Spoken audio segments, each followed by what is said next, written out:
as I mentioned earlier on, relocation of minor children. What are the applicable legal principles involved? So if you are planning on relocating with a minor child, please consider this article, and hopefully after having read it, you'll have a better understanding on the issues of relocation of minor children. So this video will not be too long. You'll also note that I have not put on my video. The reason for that is trying to save on some resources on the PC so nothing will blur or stuck, as I would say. Okay, so there's a bit of an introduction on the website, www.outdoor.co.za, and obviously today's date, 21st of February 2022, is our most recent article published today. We try to publish an article at least once a week or every second week, sometimes twice a day if we are lucky. So we start off with a bit of an introduction explaining the situation, the concept, relocation, what are the implications of that. The bottom line, I would say, is that if a minor child relocates, the case is not as simple as a normal care and contact case. A care and contact case basically goes around the premise that there is a dispute regarding what type of contact a parent should have regarding a minor child, which the court can apply its mind to it and say, you know what, the child is 10 years old, the child lives 5 kilometers from both parents, the child goes to school closer to the mother. When the child comes home, the child should go to the mother first and freshen up, have food, whatever the case may be, do the homework, and then the child can travel to the father 5 kilometers later and have contact. So there are there are many possible scenarios that can be applied, many possible solutions that can be applied. The amount of them are obviously countless. The minor child can either live with the dad for 1 week or the mother for 1 week. The father or the mother can have contact every second weekend, half school holidays, maybe 5 days with one parent, 5 days with the other parent, or maybe they can play around where they say, in week one, contact will be for 3 days, but in week two, contact will be for 2 days and will alternate and so on. So the possible scenarios are endless. You can play around, and whatever is obviously applicable and in the minor child's best interest. Regarding relocation matters, the outcome of the process would mean that a parent will no longer have physical contact with a minor child, as that parent would usually have had the minor child not have relocated. So let's use an extreme example. If the minor child relocates to Canada, what would that mean? It would mean they'll only have video contact. They would only see each other via Zoom or WhatsApp video or FaceTime and so on. But their bonding experience will not be the same as it was in the past. Hug each other, play with each other, touch each other, and so on. That will no longer be applicable. And the parent will no longer be able to see the minor child grow.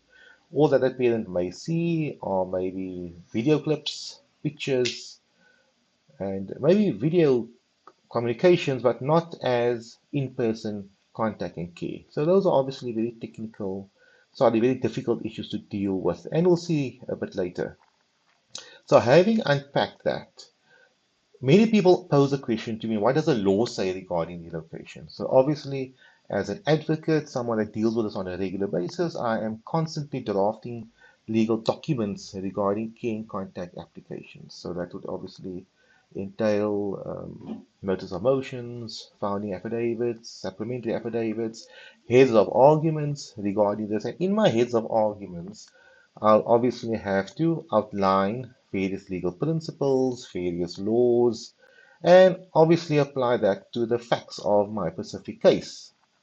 So if I'm dealing with a local relocation and the facts support a certain type of scenario, then I will apply certain legal principles applicable to that specific case to my matter, which is quite simplistic. If we're dealing with international relocation, I have to apply the law applicable to that as well.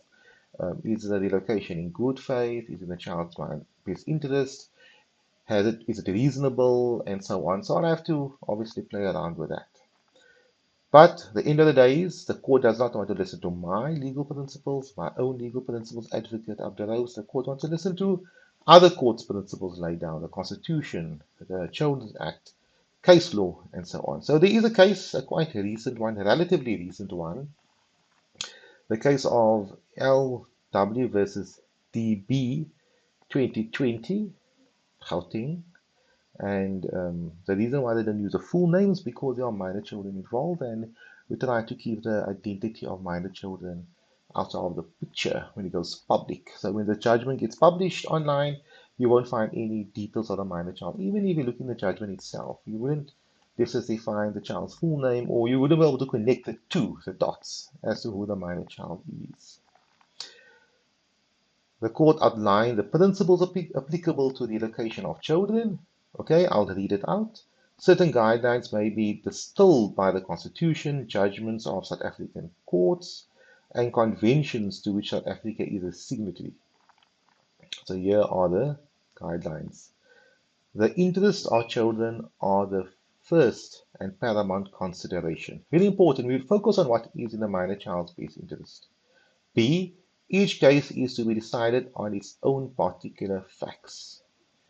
So we do not take out a template and say, child is 5 years old, dad works here, mom works there, child does mathematics, child does plays rugby, therefore that specific scenario applies to that child. We don't take out the algorithm. We have to look at all the facts holistically. Who are the neighbors? Who are the extended families? What illnesses does the minor child have? What challenges does the minor child have?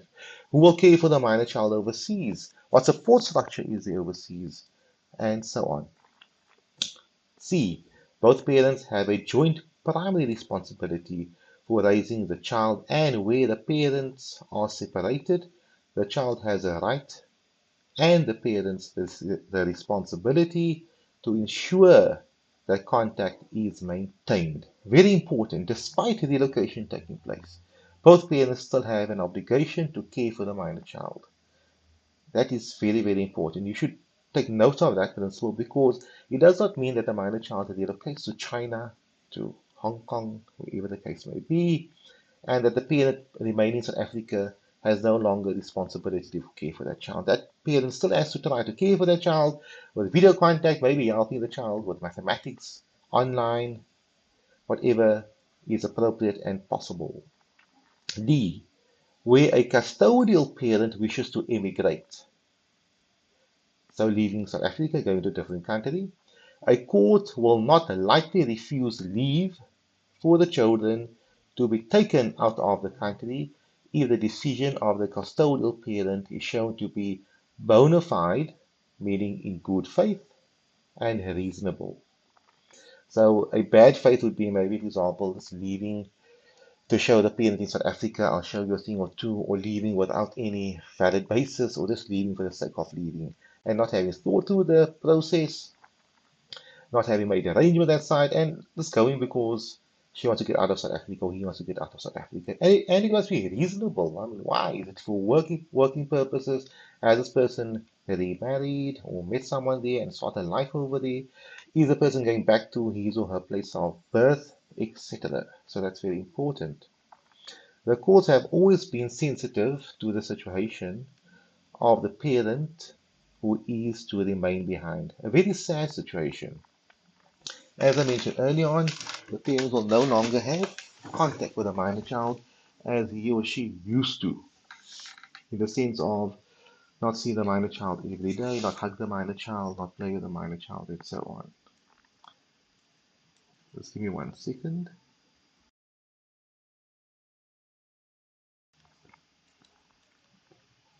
And then lastly, what does the court say? The degree of such sensitivity and the role it plays is determining the best interest of the child remains a vexed question. Okay, vexed means a difficult, an evil one, a difficult, challenging one.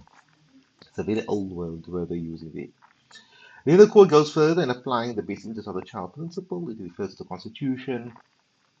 Each case is different. Various factors it outlines. It refers to another case of Ford versus Ford, a 2004 case. and so on. So I'm not going through all of those principles. Please, I welcome you to have a look at our website, www.ourlawyer.co.za. But here I'll quote this part. The best interest principle is used to provide a framework for addressing the entire range of major issues affecting children.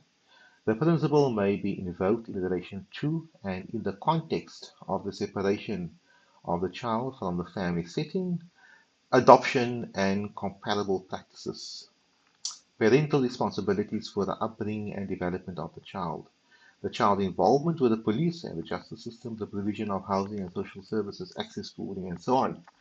What the court is basically saying, wherever we're dealing with minor children, we have to look at this principle. What is in a child's best interest? And having moved from there, we can now determine what type of decision to be made.